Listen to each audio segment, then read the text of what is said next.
In 2002, the man who would eventually bring us a talking raccoon paired with a giant tree would have the Scooby snacks to fulfill our childhoods with a talking dog, a stoner friend, and so much cleavage it had to be CGI'd out for rating purposes. The 2002 live-action Scooby Doo movie might not be all that well beloved, sitting at a 30% on Rotten Tomatoes, but if you were somebody who watched it at a young age, you probably have a strong admiration for this movie, probably even have a newfound love for it with all the adult jokes you didn't understand at the time, and giving us a buffed out Scrappy Doo, the best Shaggy to ever live on screen, and the awakening of my inner manhood with dear old Velma. Critical reviews aside, it managed to be a financial hit for Warner Brothers Studio, granting it franchise potential, leading to by far the best one in the series, Scooby-Doo 2: Monsters Unleashed. This time around being 100 times more faithful to the source material, bringing in a lot of the iconic characters. If you had all watched the old Scooby-Doo cartoon, you just got a big smile in your face with every ghoul and creature to be popping up on screen. Technology that just does not warrant a simple mystery investigating company, and even a scene as a child that'll tug at them heartstrings. And right when the live-action Scooby-Doo franchise seemed to finally find its footing in the world, the anticipation of a third film was eating away at my inner child, only for then Warner Brothers to step in and let us know, "Sorry,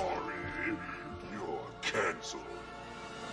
Hey guys, thanks so much for clicking on this video. My name is Chris. Today what we're going to be talking about is the planned Scooby-Doo 3 movie that got canceled by Warner Brothers. Those old Scooby-Doo movies have a special place in my heart, and it just sucks that we never got a complete trilogy to finish off the series. But also in celebration of Scoob being released tomorrow on digital, don't forget to check that movie out if you are a Scooby-Doo fan. I thought why not go ahead and break down the details of this third live-action Scooby-Doo movie that we almost got. I'm going to be telling you the plot, the major twist ending they were going for with this film, where the characters were going to end off, seeing that this was going to be the last live-action Scooby-Doo movie. That is so much more, guys, so be sure to leave your opinions down below on what you think of this third Scooby-Doo film, if you would have gone to the theaters to watch it, and leave a like if you have hope that we'd see a live-action Scooby-Doo movie one day again. So you can't get into talking about the Scooby-Doo 3 movie that was canceled without bringing up the fact that there is a third live-action Scooby-Doo movie. In fact, there's about 4 or 5 of them. Several of them ending up on straight-to-DVD, proving that there was a real market for these live-action Scooby-Doo movies that people were eager to see. The answer to why Warner Brothers went ahead and decided to go with straight-to-DVD versions of the Scooby-Doo story was answered to us by Shaggy himself, Matthew Lillard, in an interview back in 2004, where he blatantly said, "There will be no Scooby-Doo 3, Lillard said in an interview. Lillard blamed the film's disappointing box office performance. Scooby-Doo 2: Monsters Unleashed made more than $80 million at the US box office, but that fell far short of the original Scooby-Doo's $154 million haul. The second one didn't do as well as it was expected to do, and I completely hold that to Warner Brothers' fault," Lillard said. Damn, Shaggy insulting Warner Brothers.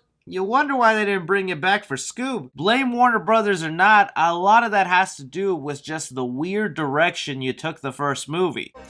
Red?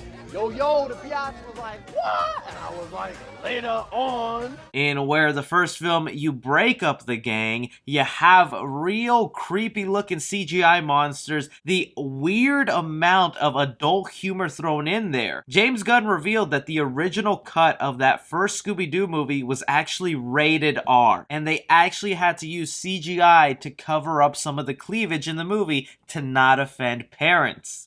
Hey, I can look at myself naked. Nonetheless, what's done was done, and the Scooby-Doo live-action franchise with those beloved characters seemed to be forgotten forever. Still, that didn't stop James Gunn, the writer of the first 2 Scooby-Doo movies, to finally let us know 16 years later in 2020 what his idea was for the third Scooby-Doo movie. In his response to a fan asking what the third film would have been about, James Gunn replied with, "The Mystery Inc. gang are hired by a town in Scottsdale who complain they're being plagued by monsters. monsters. Looking like the third film would have gone back to the basics of focusing on a simple mystery at hand that would take Mystery Incorporated overseas to Scotland, trying to save this village from monsters terrorizing the town. Now, he doesn't specify who these monsters would have been, or if they're even a callback to a previous monster in the cartoon series or animated movies that we got, but when looking through the Wikipedia of everything Scooby-Doo related, anytime the gang went to Scotland, they were only after the Loch Ness Monster, which seems to be the only famous creature to come out of Scotland. It looks like for the third film, we would have had more original monsters, very much like in the first film, where it would have been original ideas created specifically for the movie instead of bringing iconic characters from the television series. To me, I'm always kind of bummed out that they never took some of the most popular characters in the Scooby-Doo franchise to give them their own full-fledged movie. It was rather awesome to see them all mashed together in the second Scooby-Doo movie as just a nostalgia trip. Not to also bring up the fact that these monsters would have most likely have been real monsters again for the third time in this live-action Scooby-Doo movie. There seems to be a trend that if you watch Scooby-Doo as a television series, the monsters by the end of the show turn out to be humans in masks, and reasonable logical explanation for why these monsters exist. But when they decide to do Scooby-Doo movies in the form of an animated feature or a live-action film, they decide to flip that and turn the monsters real. This has always been a pet peeve of mine, even though a lot of the animated Scooby-Doo movies turn out really cool, like Zombie Island, Cyber Chase. But if you build a show on the fact that these people are using real-world logic to find out that people are the actual monsters with a Sherlock Holmes style twist at the end, you could have had much more success with the film. Those opening flashbacks in Scooby-Doo 2 always fascinated me because I would have loved a movie just focusing on a man who actually built a pterodactyl suit. I would have killed to see that kind of movie. But simple story or not, this film had a twist ending that could have saved the whole film and possibly have blown the minds of little kids all around the world. James Gunn continued in his plot that we discover throughout the film the monsters are actually the victims, and Scooby-Doo and Shaggy have to come to terms with their own prejudice and narrow belief systems. The entire third Scooby-Doo movie would have followed the gang going after these monsters, only to then realize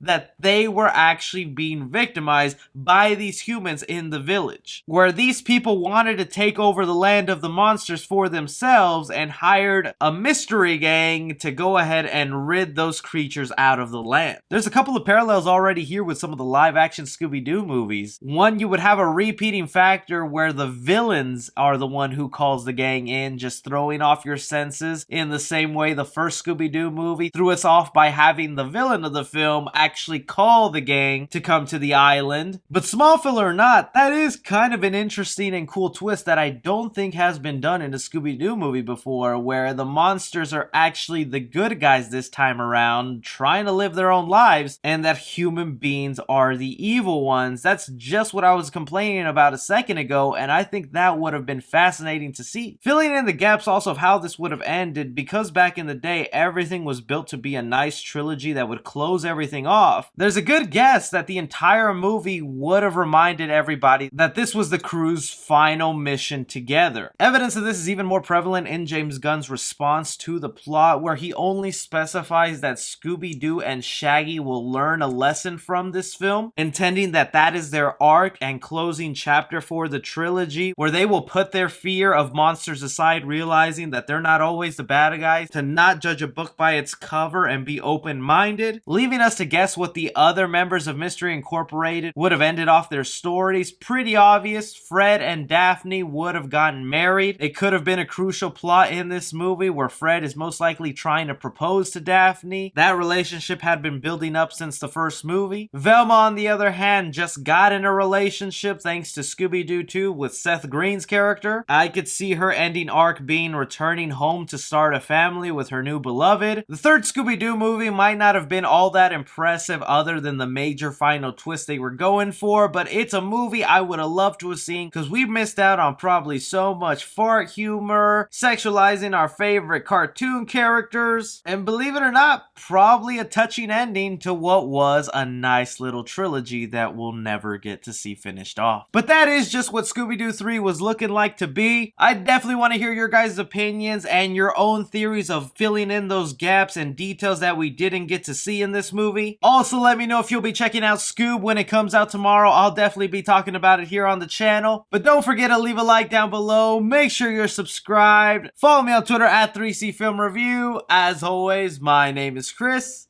Take care.